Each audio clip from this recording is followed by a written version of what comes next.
In this video, I'm going to show you how I'm able to produce weekly YouTube content, go to the gym daily, read a book a week, sleep for 10 hours, and still get time to make love. Yeah, I know, that sounds too good to be true, but I'm going to reveal to you the power of tasks batching and routine setting. I promise, this is going to save you a lot of time and money, and you're going to feel way less stressed with your to-do list. Oh, really? So you have set up your to-do list for the week. You feel motivated because you've been listening to maybe David Goggins the whole weekend. Down 16. Come on. Get it. 17. They don't know me, son. Get it. 18. They don't know me, son. Monday rolls in, and at the end of the day, you have not completed even 50% of the to-do list or the task you set up to do. By Wednesday, you have forgotten your to-do list altogether. What happened? What went wrong with keeping your promises? Things you deeply care for and are passionate about.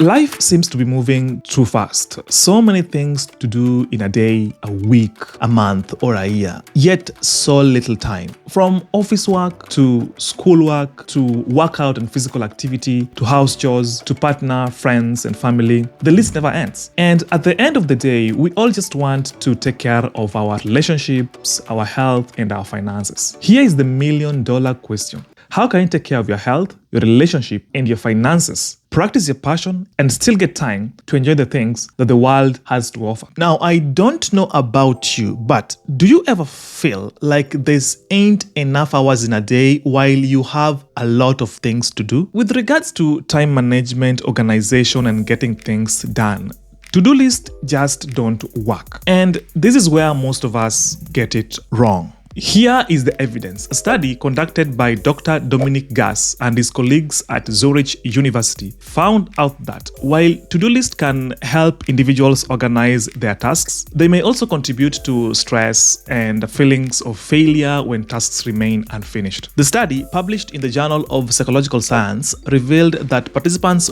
who used traditional to-do lists tended to underestimate the time needed to complete tasks and overestimate their productivity. This discrepancy between expectation and reality often led to frustration and a sense of inadequacy. That said, guys, I want you to tell me in the comment section below, yes or no, do you use to-do list? So before I tell you about these two simple methods that are going to help you get your things done, my name is Emmanuel Noel and welcome to my YouTube channel. If you're new here, please do like and subscribe, and don't forget to hit the bell notification so that you're notified of any of our future amazing videos. And to support the amazing team behind this channel, please do check out our products and tools, which will be linked in the description section below. Here is Audible for the best audiobooks and originals, and also the most entertainment and podcast you want to hear. To get started with Audible today and get your 3 months free trial, check the link in the description below. So Tim Ferriss wrote about this in the book The 4-Hour Work Week, and he explained it so simply and well. And again, so what is batching? To explain it in simplest terms, we can talk about laundry. All right, so you wouldn't do your laundry every time you have a new pair of dirty socks. You wait for a certain critical mass of dirty laundry to accumulate, and then you do the laundry. Why? Same with the post office. If you have many different types of mail that are going to come together that you need to mail, you're going to wait for a certain critical mass as opposed to just going there for every single letter, because there's a setup cost. There is a task switching cost, getting in the car, driving there, spending the gas, spending the time, laundry, putting it all together, detergent, and so on. Right? So the time and labor involved in doing one letter or 20 or one pair of socks or an entire basket of clothing is the same. So last week, I had some things I wanted to get done. I wanted to go do my shopping, I wanted to send some mail, I wanted to meet up with a friend, and I had a doctor's appointment. Now previously, I'll maybe go shopping this day, and then maybe the next day I'll send the mail, and the next day I'll go for the doctor's appointment. But I came to realize how that method was time-consuming and very unproductive. Now, what I do, I set aside a specific day, batch all those tasks together, spare some 3 or 4 hours, and then do do all of them within that time frame. And this has been saving me a lot of time. This is also what happens with my routine tasks like paying bills. Previously, I struggled with paying bills since my bills were so spread throughout the month. But lately, I'm trying to change that, and it is actually working for me. Before, I'll pay my rent, say, on the 30th of the month, my electricity on the 15th of the month, my phone on the maybe 20th of the month, and other bills were spread throughout the month. Now, this meant that I had to keep reconciling my personal accounts almost every week, which was, of course, consuming a lot of my time for creating YouTube videos, which I like to do. Now, it's different. I'm resetting all my bills so that they are paid on one single specific day of the month. This way, it becomes very easy for me to track all my monthly expenses and adjust where necessary. But above all, it saves me mental energy to focus on the things I enjoy doing. And this goes hand in hand with what Cal Newport talks about in his book, Deep Work. Newport argues that by scheduling uninterrupted blocks of time for deep, focused work, individuals can produce high-quality output in less time. While Newport focuses more on the concept of deep work rather than explicitly labeling it as task batching, the principle aligns with the idea of concentrating similar tasks to enhance productivity. In a 2022 interview with Lex Friedman, this is what Cal Newport said about time blocking and batching tasks. Well, I mean, I'm a big fan of time blocking, right? So if you're facing your workday, don't allow like your inbox or a to-do list to sort of drive you. Don't just come into your day and think, what do I want to do next? Yes. I mean, I'm a big plan of saying, here's the time available. Let me make a plan for it, right? So I have a meeting here, I have an appointment here. Here's what's left. What do I actually want to do with it? So in this half hour, I'm going to work on this. For this 90-minute block, I'm going to work on that. And during this hour, I'm going to try to fit this in. And then actually I have this half-hour gap between two meetings. So why don't I take advantage of that to go run 5 errands? I can kind of batch those together. But blocking out in advance, this is what I want to do with the time available.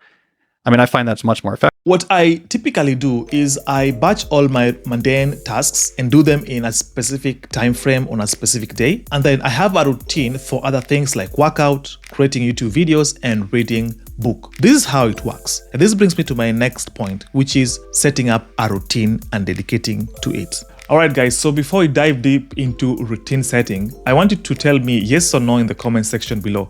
Do you batch your tasks? If there is one thing you can take away from this video is setting up a routine and sticking to it. I can't emphasize on this anymore. Whether it's starting an online business, beginning a meditation practice, or enrolling for a new course, you should have a specific time and place that you dedicate to that thing. Like I mentioned, I've been going to the gym consistently and religiously for the past 7 years, 5 days a week for 1 hour. How did I do it? The magic happens every day at 5:30 p.m. From Monday to Friday at exactly 5:30 p.m. I know I'm supposed to be at the gym. Because I have been consistently doing this for the past 7 years. Yes, 7 years. My mind has set this to a habit and I don't need to think about it anymore. The main reason why most of us set goals in January and never go past the first week with that promise is because our mind is not set up for that habit. And the only way to trick your mind for a habit of going to the gym every week or doing anything consistently is to have a specific routine and do not miss. Or at least don't miss twice, the way James Clear says. If you're struggling with getting things done or specifically forming a habit and making it stick, then set up a routine. Here are 3 takeaways to forming a habit that sticks from the New York bestseller Atomic Habits. The first step is start small with habit stacking. James Clear emphasizes the importance of starting with tiny habits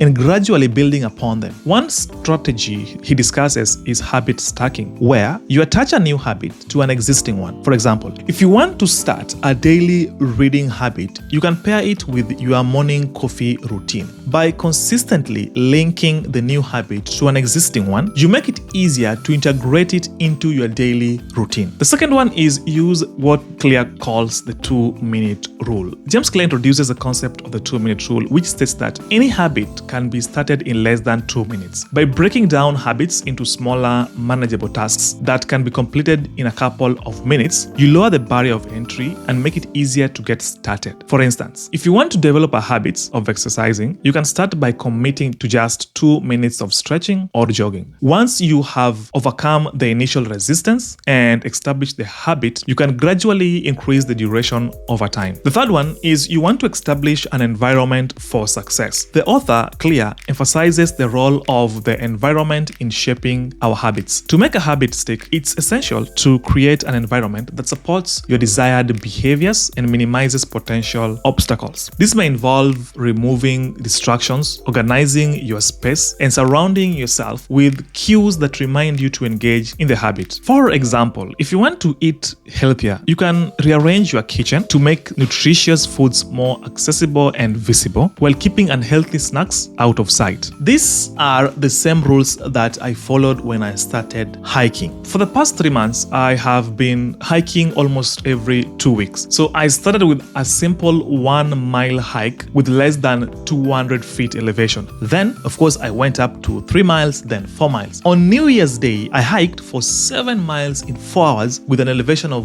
1440 feet. Indeed, as the author writes, you do not rise to the level of your goals. You fall to the level of your systems. Now, I get it. You might be thinking these strategies don't work for me.